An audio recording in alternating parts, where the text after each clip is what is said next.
guys! Welcome back to my channel. This is Tita Belle and finally nakapag-vlog tayo ngayon. And for today's video ay namamalingki po ako, nag-grocery po ako. So ilalagay po natin yan dahan-dahan sa ating freezer. Pero lahat po ng pinamili namin ngayon ay mga fresh na guys. So lahat po ng aming mga frozen food last time ay tinanggal na ng aking mga anak kasi this time we have to change our diet, our lifestyle since na-hospitalized po ako and also husband ko rin. So yan ang aking mga pinamili. So sinigurado po namin na talagang kompleto ang aming fridge. So meron kami mga fresh na fish, meron siyang fresh meat. So as I've said na kahit yung mga frozen food namin dati na alam niyo yung mga marinated na nailagay na lang sa sa air fryer, tinanggal na namin yon. So wala na rin kami mga snack. Lahat ng mga snack namin is fruits. So honestly, hindi mo talaga ako mahilig kumain ng prutas, pero this time I have to do it. So we have to make sure na mayroon kaming tamang-tamang prutas. So everything ng aking mga lulutuin din is ibang-iba na talaga. So ngayon, ang aming mga lulutuin na pagkain ay wala na siyang asin. So, lahat ng aking mga lulutuin ay wala na siyang asin at bitsin. But actually, hindi naman talaga ako naglalagay ng bitsin, guys. Asin, yes. So, this time, ang aking mga luto na pagkain ay totaling walang asin. So, ang aking pangtimpla na magdadala ng lasa ay oyster sauce lang yan. So, syempre, nakapanibago talaga, maninibago talaga kami dahil iba na yung panglasa namin. So, yan, nakikita nyo yung mga fresh yan siya na isda. So, medyo may kamahalan siya, pero okay lang kasi para naman sa aming health, lahat nag-a-adjust kami. Kahit ako, wala naman akong problema, pwede kong makain lahat. Wala akong restriction sa pagkain.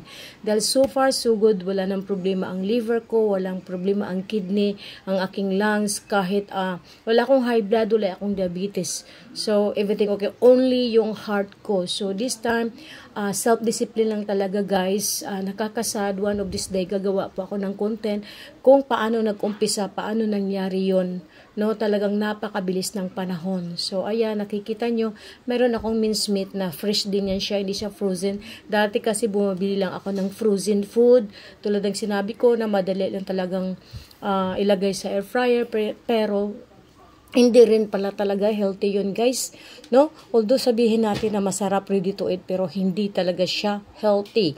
So yan, hindi nawawala sa amin yung buto ng baboy kasi madali lang naman kasi yung buto ng baboy gagawin ng sabaw. Madali lang yan. Pwede natin lagyan ng corn or lagyan natin ng patatas, ng carrots. Okay na siya, di ba? Ox na. Pero yun nga lang, tasteless talaga kasi wala ang asin. So tulad din yung fish na na pomfret na yan, that is good for steaming na isda na yan siya guys. Talagang paborito ko yan.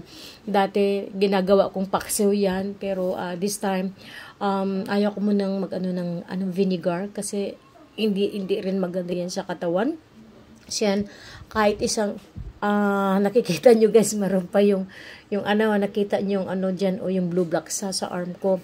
Yun ang gawa ng yung tusok dito, tusok doon.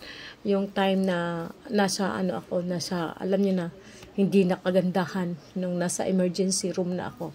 So, ayan. At after this, pag nailagay na natin lahat yan, magluluto tayo ng pork belly stew with tokwa. So, ayan. Tsaka yan namang isda na yan, ay i-steam ko yan siya. Yun ang fish grouper. So, may kamahalan ng isda na yan, pero that is good for steaming dahil ang kanyang meat na yan ay talagang matamis. So, ayan, nakikita nyo, meron pa yan, meron pang ice cream. So, actually, ito yung husband ko kasi guys, tulad ng sinabi ko dati, pag kami kasi kumain, hindi talaga nawawala sa aming panghimagas. So, yung fridge namin dati, maraming ibang klaseng chocolate, tapos yung mga ice cream kami. So, lahat ng mga ice cream pinagtatapon ng mga anak ko.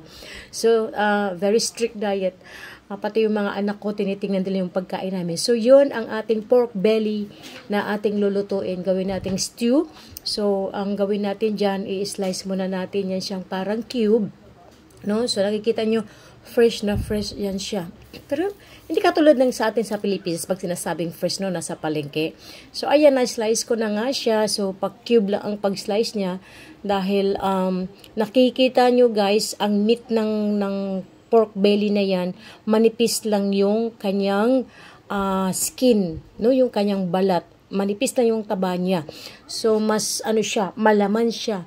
sinadya talaga namin yan na at least pag niluto man namin yan, mas kakainin namin yung meat kaysa taba. At saka madali siyang lumambot yung baboy na yan, yung pork belly na yan. So ganyan ang aking paghiwa bago natin yan imamarinate natin yan.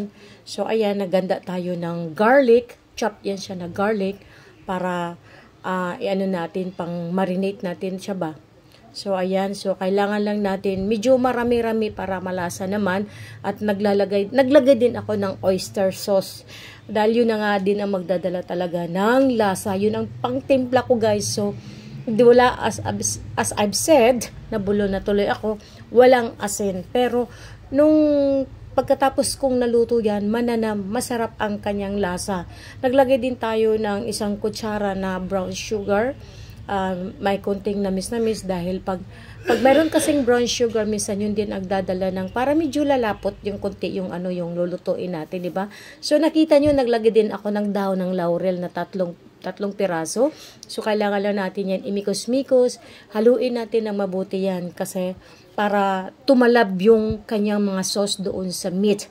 So pagkatapos nating mamikos-mikos yan, so kailangan ko yung i-marinate ng at least 30 minutes lang muna bago natin yan siya lutuin, no? Para dumikit yung lasa. So ayan, nagpainit na tayo ng frying pan, no?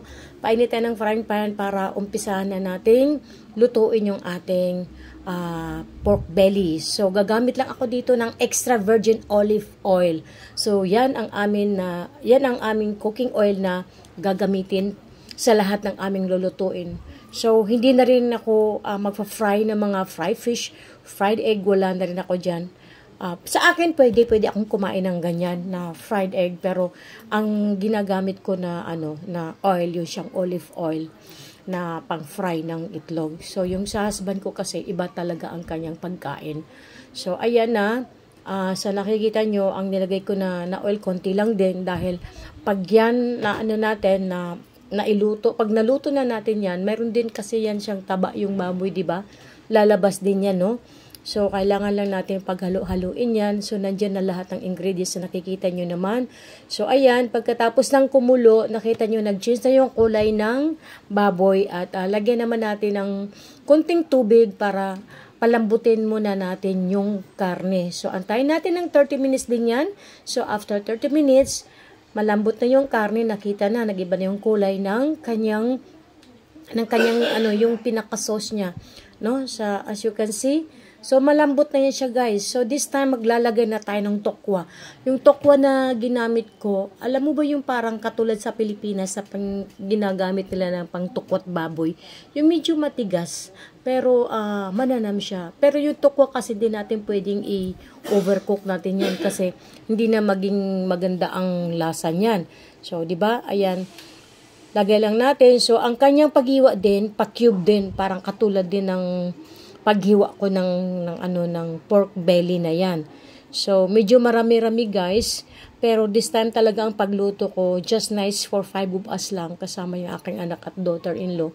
Hindi na ako magluluto. Kasi dati pag nagluto ako, talagang bonggang-bongga. Akala mo, ilang baryo ang kakain. Kasi lagi kong iniisip na yung mga anak ko, mahilig din sa pagkain. Hindi bali sumubra yung pagkain namin, wag lang kaming kumulang. Anyway, so far, hindi na. Ayan guys, ready to serve na siya guys for our dinner. So, ayan ang ating pork belly stew with tokwa. It's a Chinese style. Gumawa din ako ng chicken soup.